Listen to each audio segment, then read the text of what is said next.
Hello and welcome to Off the Shelf Reviews. I think Gary's best of the best. And I'm Gary. And today we're going to review and discuss Best of the Best, which released in 1989. Written by Phillip, Rhee, Paul Levine and Max Strom, and directed by Robert Radler. Ian, why don't you give us the synopsis? Well, the story follows a group of American martial artists who have been picked and chosen by a coach played by James Earl Jones to represent America in a martial arts tournament. These American representatives are going up against a team from South Korea, and we join Eric Roberts playing Alex Grady and Phillip Rhee playing Tommy Lee, who join the team hoping to bring victory to the States. Stay focused! Stay focused! As I said, one of the writers on this was Phillip Rhee, and you may have noticed that he was also the co-star slash star of Best of the Best. And that's because Phillip Rhee, like his character in the film, started martial arts training at the age of 4 and competed for the American team against the South Koreans. And so after that tournament, the idea for the Best of the Best script came about, and apparently James Earl Jones was the very first person they cast, because they knew if they got James Earl Jones to play the coach, everybody else would kind of fall in line. Yeah. This film released to a sort of moderate success, but it wasn't really this film that got my attention. No. It was its sequel, Yes! Best of the Best 2. And it was after discovering that one, after many years of scouring the video rental stores, to finally find Best of the Best 1, and it was like, oh, it wasn't quite as good as the second one. But it's However, still good, it is still quite entertaining, I would say. Yeah. I was the same. I remember somebody came to me and was just like, you got to watch Best of the Best 2, and I watched it and I was like, oh my god, this is really great. I got to try and find the first one. And then I finally, after a few years, managed to watch the first one. I was like,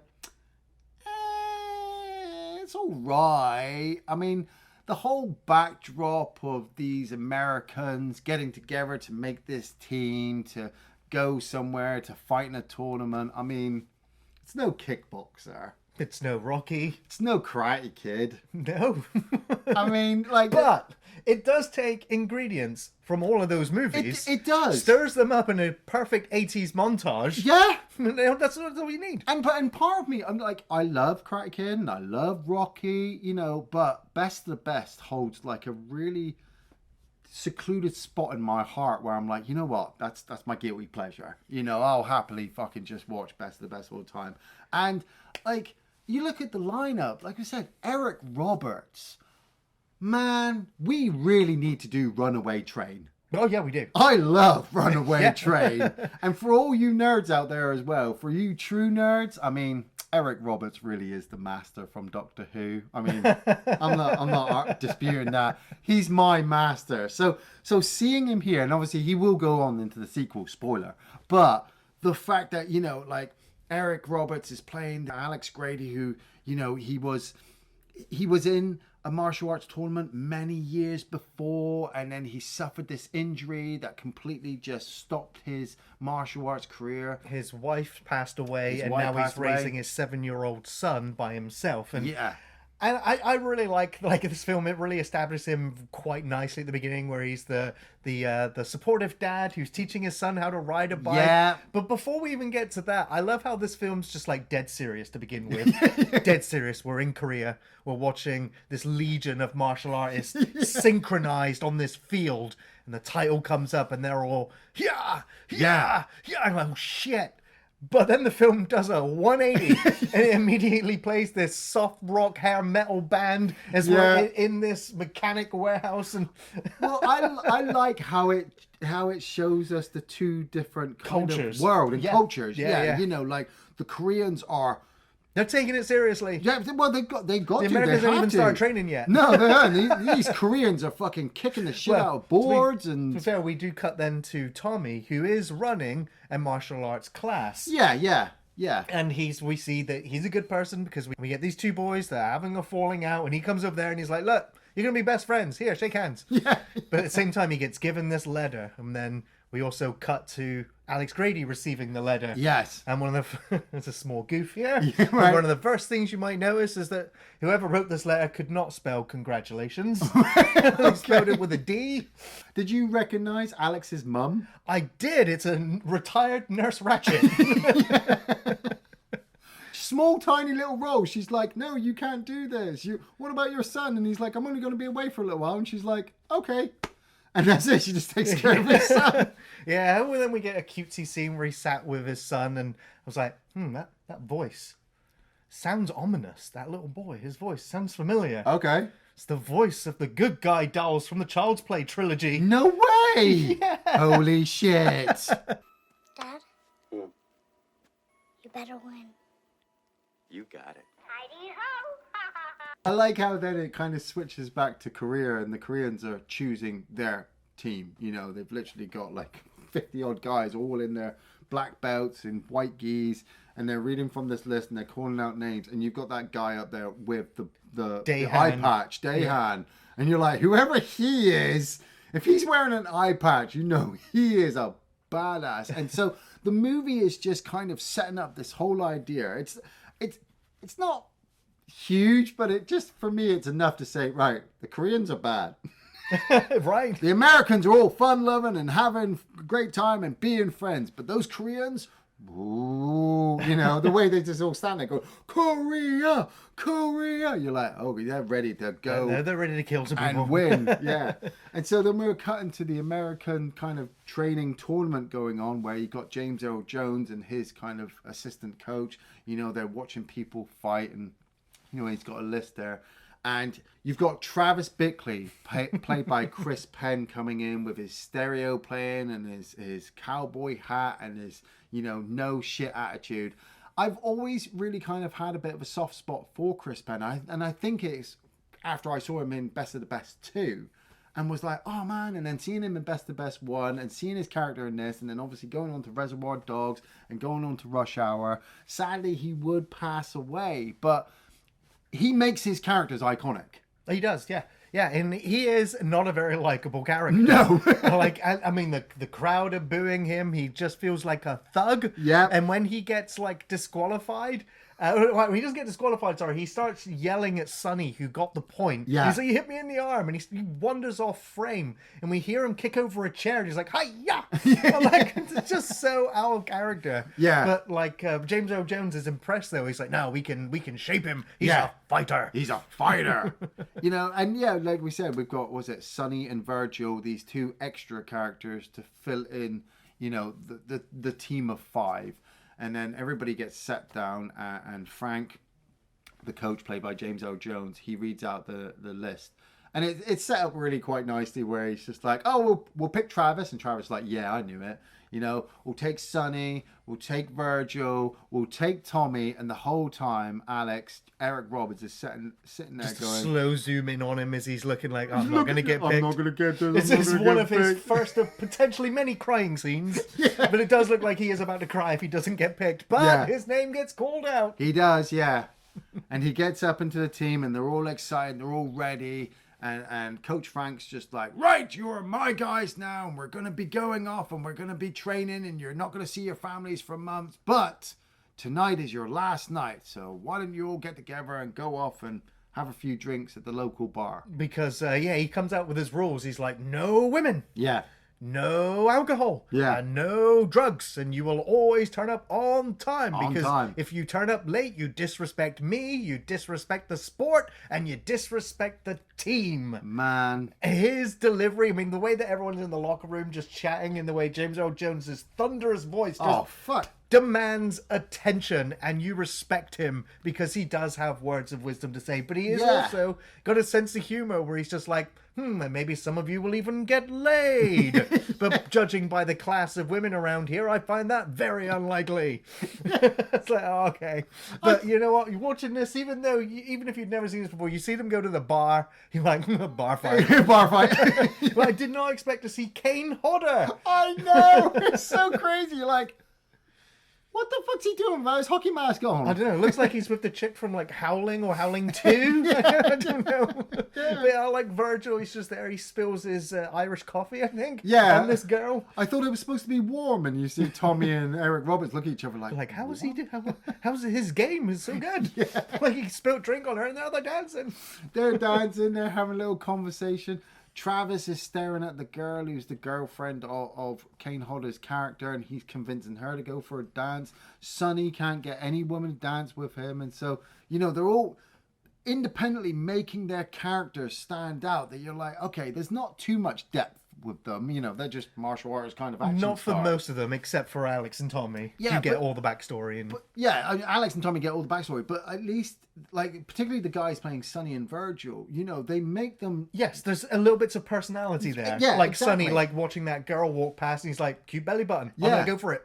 And Virgil's got this kind of, Buddhist kind of relaxed mentality. approach, yeah. He wants to always be just His like zen. in the moment. And then Kane Hodder gets told by his mate that Travis is dancing with his girl, and so they confront each other on the dance floor. And I was dying. I watched this movie twice for fun. I watched the first time to make notes, and then the second time because it's that good. And when he punches his girlfriend because Travis dodges, oh my god! But it's his comeback, and he's like, "Yeah, good hit. You should, teach her not to give her any lip." He's just like, "Oh god damn it, Travis, you're such a douche." He is such a douche. Hey. Shit, baby, I'm sorry. God damn it. Well, that's a good move, Bert. Don't take any lip from her. But they needed that balance for the crew because Sonny and Virgil are good guys. Alex and Tommy are good guys. Yeah. And so Travis makes that moment where he's just the anti-hero that you can't help but like, and so it just turns into a massive bar fight. But I love it because Coach Mufasa's kind of there as well, just like kind of smiling that they're all fighting. He's just very happy, working together as a team. Yes, exactly. But then we get one of the many montages in this film of the American team training, contrasted with the Korean team training. Like, we see the Americans running, we see the Koreans running through a snowstorm. We see the Americans attempting to skip, and we see the Koreans doing knuckle push-ups or push-ups down the stairs. You're just like, well, I think the Koreans are really trying. And the Americans are like, oh, we're going to do some yoga out in the park. You got Alex running like, I don't know if I can make it, man. I'm like, yes, you are, Eric Roberts, of course. Stop being so goddamn dramatic. But it's good because as the montage develops, we see the Americans getting better and better. But what we don't see is Travis becoming a better person. And the breaking point for this is like, we had the moment where he was racist to Tommy as he went through the door and he impersonates him. And then we have the moment where they're sat at the dinner table and he's just like, well, aren't you? You're yellow. And like Tommy just turns to him and went, obviously. And it like there was a moment and then it broke the ice. Everyone started laughing. Everyone went back to their routine, and the bonds of friendship were formed from that moment onwards. I mean, there is a thing kind of missing from the major story or arc of this film, and that's, I think it's not enough depth for all of the team. Like we said, only for Tommy and Alex. And as the film starts to go on, we already know that Alex has got this injury and he's got to protect that arm, so he wants to be part of this team, but he knows he's running a risk. He's got his dead wife and his son at home that he's got to take care of. What's Tommy got? Well, here's the flashback. Tommy, when he was a little boy, went and watched his brother take part in the same tournament that he's going to be taking part in. And he went up against the Korean team and even went up against Eye Patch Man from the Korean team that we're going to be seeing. And guess what? He dropped his ice cream. Yeah, which wasn't the sad moment. It was pretty sad. But it was. His brother was killed in the ring. And you're like, well, that's bigger than fucking Eric Roberts' fucking story, isn't it? Yeah. Tommy's going to be like... This is where Tommy sort of becomes the main character. or tries to at this point, because Alex, not to be outdone, has an emergency at home. Because, well, I guess he didn't finish his son's cycling lessons. Because he got hit by a car. So he's like, Coach, I got to go home. I got to go home and see my son. He's in the hospital. And the coach is like, hey, you leave, you're off the team. So don't come back. So don't come back. Are you serious?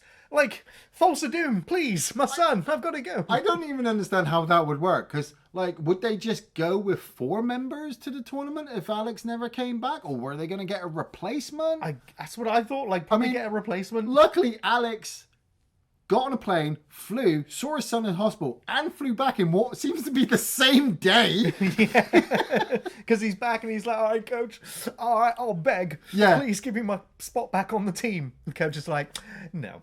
But Tommy, not to be outdone by Alex and his hospitalized child. Don't forget the impressive crying tears of Eric Roberts. Mate, really... Eric Roberts is like, this is why Julia got all of the acting parts, because she's, just better than Eric. But Tommy realizes that Coach Frank was the coach running the team when his brother died.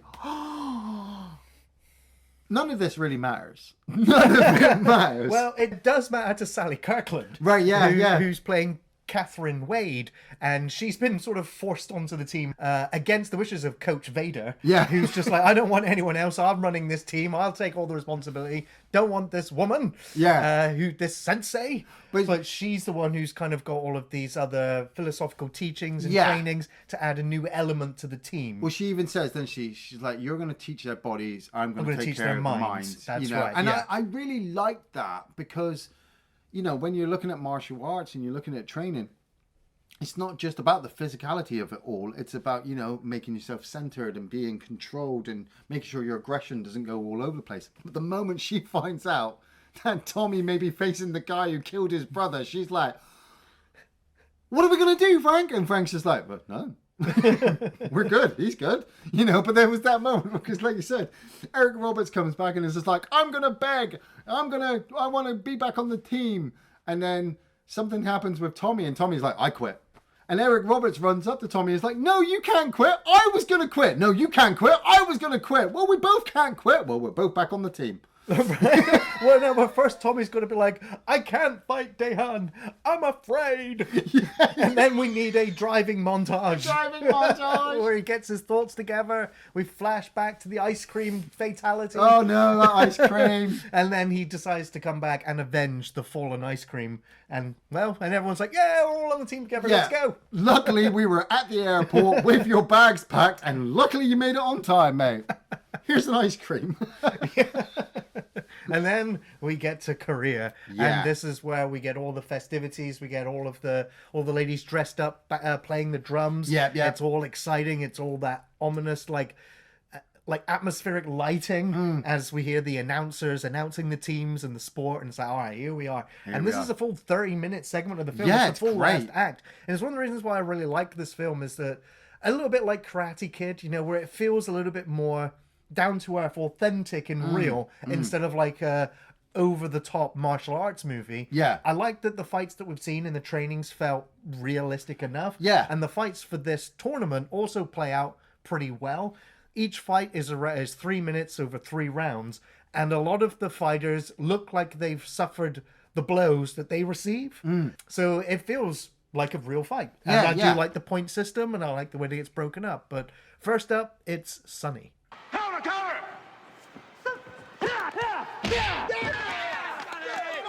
And Sonny, he scores a fair few points, but he eventually, suffers the loss as the Korean team eventually gets the most points and the match is over. And then next up, it's Virgil.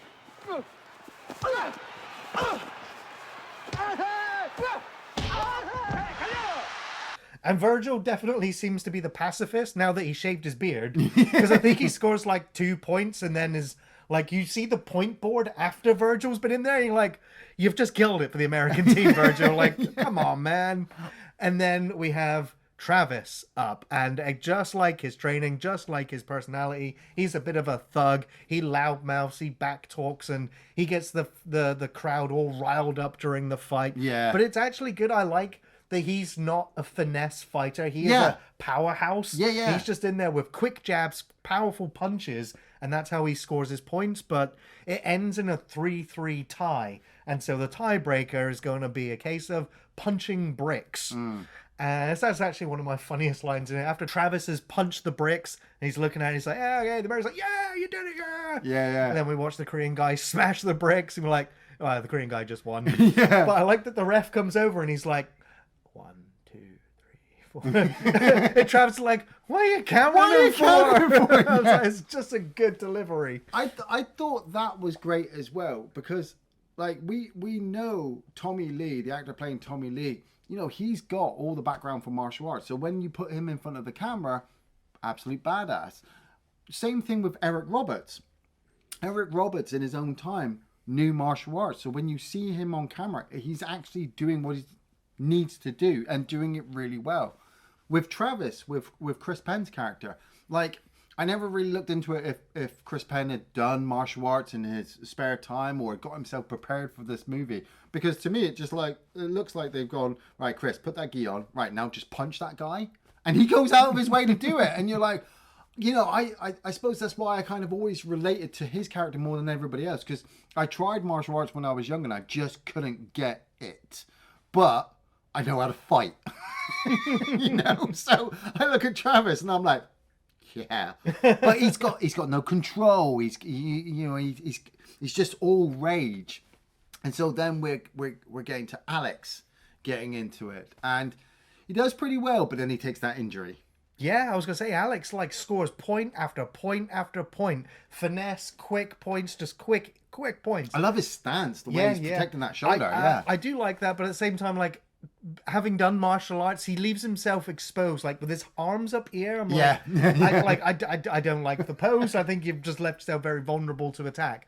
But it is an impressive display all the same. And yeah, he does get that leg dropped on his shoulder, and down he goes. And cue some more over the top acting from Eric Roberts. And again, one of my favorite lines: "Pop it, Tommy, pop it." Pop it, Tommy. Shit, Tommy, pop it! Forget it, Alex. It's over. Do it! Do it! Do it! Yeah, and so now he's back up there and he's like, okay, they got 30 seconds on the clock. All he needs to do is just not concede, do not be disqualified. But on top of that, he scores even more points to secure the American comeback. Well, it's because his son is in the audience as well. Right. Yeah. Thanks, James Earl Jones. You flew a child who was involved in a car accident all the way to South Korea. Good plan. But now it's time for the main event. Oh, yeah. Man, Tommy's fight. In a way, this is the one that you really are excited to see. Because you're wanting to see him kind of get his payback on the death of his brother against Han.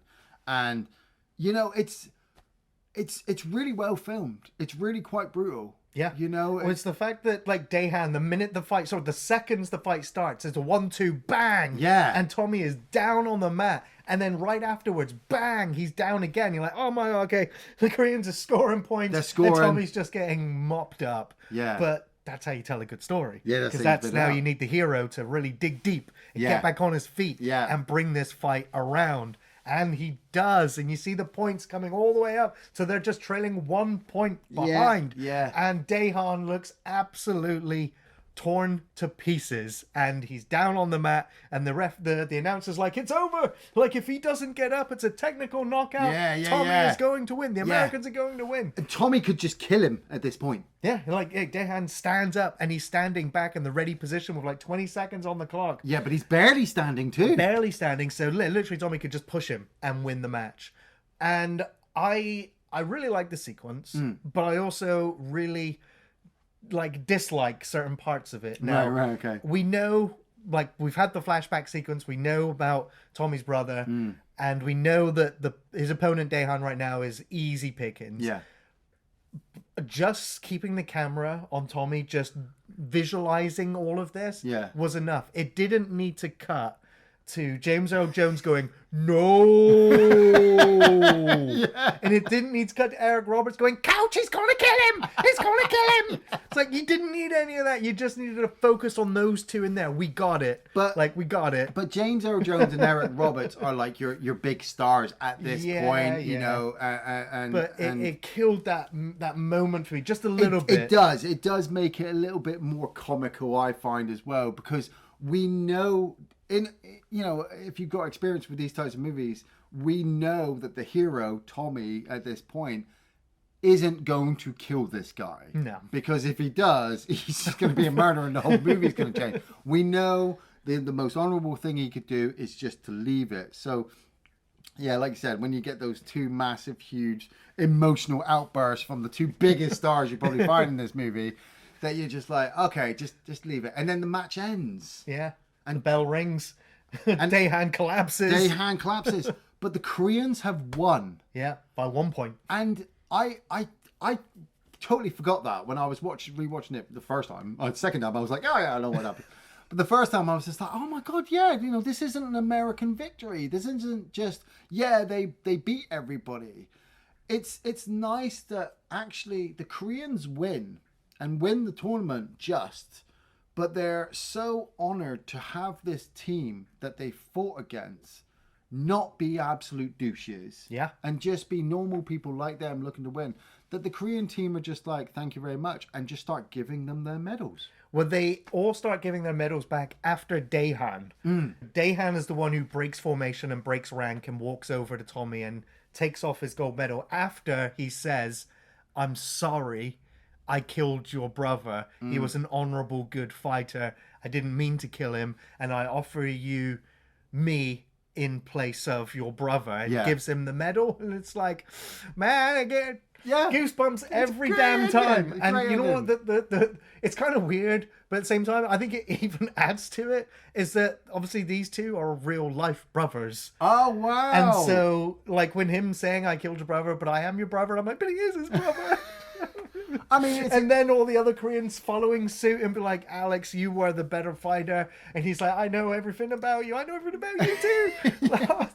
It's okay. It's up there with Val Kilmer telling Tom Cruise he'll be his wingman. Yeah. It's up there with Danny LaRusso and Johnny actually high-fiving and getting together.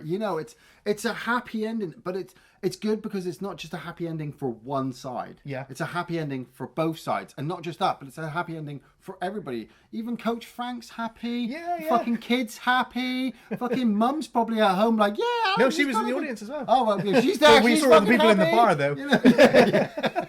I mean, they're at the bar. Of course they're freaking happy. Ian, what scenes made you happy? Oh, man. It's easy just to go with, the montages. You can't go wrong with an 80s martial arts movie with montages, with them running. I mean, I like Daehan standing in the waterfall, right. And the water just coming down and them just like being in the zone, or them doing the chops against the trees in the snow and watching the snow come down. Visually, it's just really, really beautiful to look at.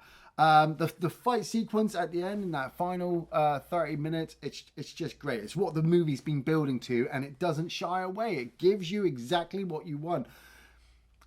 The acting from Eric Roberts can be a bit much, but I think, maybe it's just me, I think Eric Roberts is a great actor, and I think when he taps into his emotional side, I've seen him play bad guys before, and when he cuts off emotion, he can be really quite evil.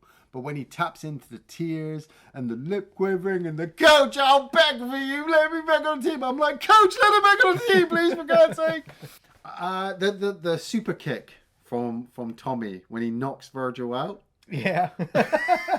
It's just he does one kick and Coach Frank's just like, what was that? You think that was your kick? You should come back. And so he gets himself set up and he does a couple of shifts in his feet position and then wham, fucking just completely takes him out. And you're like, maybe don't do it that hard. Right. And at the same time, one final sequence, Chris Penn. I like Chris Penn. I like him when he's in the bar and he gets that woman punched in the face. I like it when he's, he hates Sally Kirkland when he's trying to find his Zen moment and he's just like, oh, fuck this shit. And I like him in the final fight sequence. He's the one that brings the team almost to victory. Nice. Yeah. Go, Chris Penn. Man, this film is like a nostalgia bomb for the 80s as well. And there's this sequence that just brings a smile to me every time. And it's the happy-go-lucky, assistant to James Earl Jones. Yeah. Who's always got this nerdy smile on his face. And it's the sequence where he's in the hotel with Sonny. Yeah. Sonny's listening to his CD, his tapes. Yeah. And he's like, oh, it's all this gear you got here. And he's like, oh man, I got statistics on every fighter for the last 5 years. And he's fanning out his floppy disks. Floppy disks He's got and all these VHS tapes. tapes. I was like, man, it's as retro as we get. I love Man, you never see that anymore. it. So yeah, I love that moment. I did like the sequence between Sally Kirkland and James Earl Jones where she tells him she'll kick his ass all the way to Korea. He won't even need to get a plane ticket. Yeah. I was like, oh yeah, she's putting him in his place. Yeah. That was a great moment. I really did like the moment where Alex turns to Coach and says, "Coach, what's my kid doing here?" And the coach just like, yeah. It's like, James Earl Jones. Every time the camera cuts to him and he just does an expression of like, yeah. Like he just nails it every time, where he's either cheering America or looking concerned at his fighters. He's great every moment. There's a great line I love from Travis where Tommy's fighting and he tells him, "Drop him like a toilet seat, Tommy." I'm just like, who wrote this? It was great. I think it was the guy playing Tommy I Lee. think it who was, wrote it. yeah. But obviously there were some others that did some dialogue touch-ups as well. But yeah, those moments are great. There is another moment that I just like, it just felt like weird filler. Right. It's just like, okay, so we're going to establish, like, we got Alex, we got Tommy, and they're in this hotel room. They're still getting to know each other. Yeah. What do they do? And Alex sits down on his bed and starts going, starts trumpeting as he started taking a picture of his son out. And I was like, I'm guessing in the script it was they sit down, he puts a picture of his son on the side, conversation starts, but he just starts trumpeting. Yeah, I was like, what was that? He's gotta feel the scene. He's gotta Right. make his character. Yeah. Just felt very weird. Out of place. I don't know. It's Eric Roberts, man. Yeah. He's weird.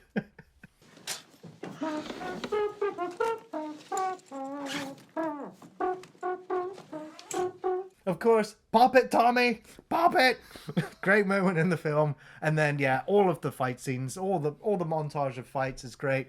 Alex's fight's great, Tommy's fight's great. Watching Dahan get to his feet and just stand there as the clock ticks down and then collapsing, and then the passing over of the medals. It's brilliant. It's a real feel-good conclusion that hits all the emotional highs, despite the film having sort of a wobbly middle section, but it still comes together really well. Yeah. Iain, do you recommend Best of the Best? I totally recommend Best of the Best. I mean, yes, for some people they may look at this movie and say to themselves, "Oh, it's old, it's late 80s. You know, why?" It's fun and it's more adult than Karate Kid, but not as crazy or weird as Kickboxer or, Bloodsport.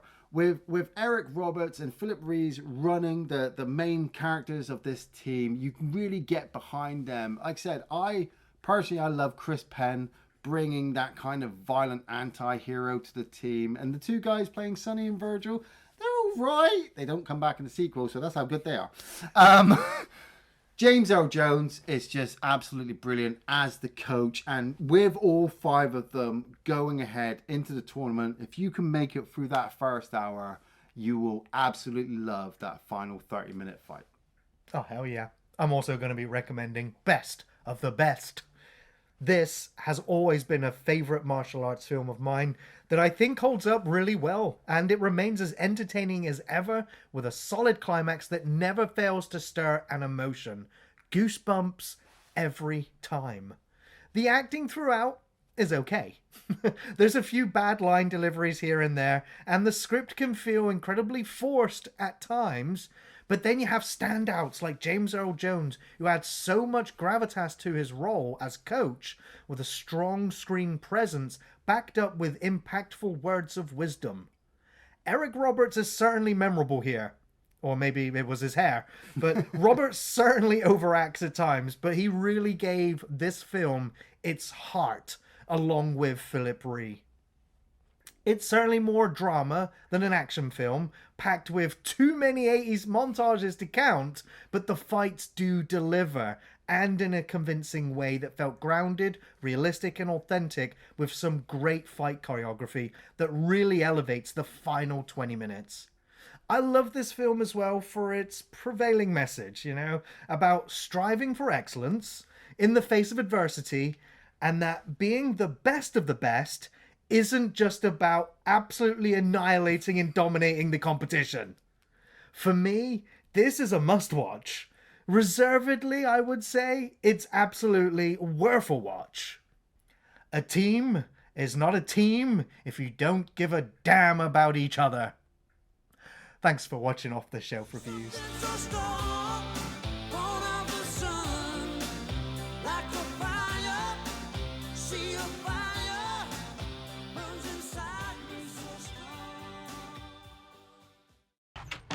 I don't know about you guys, but I'm impressed.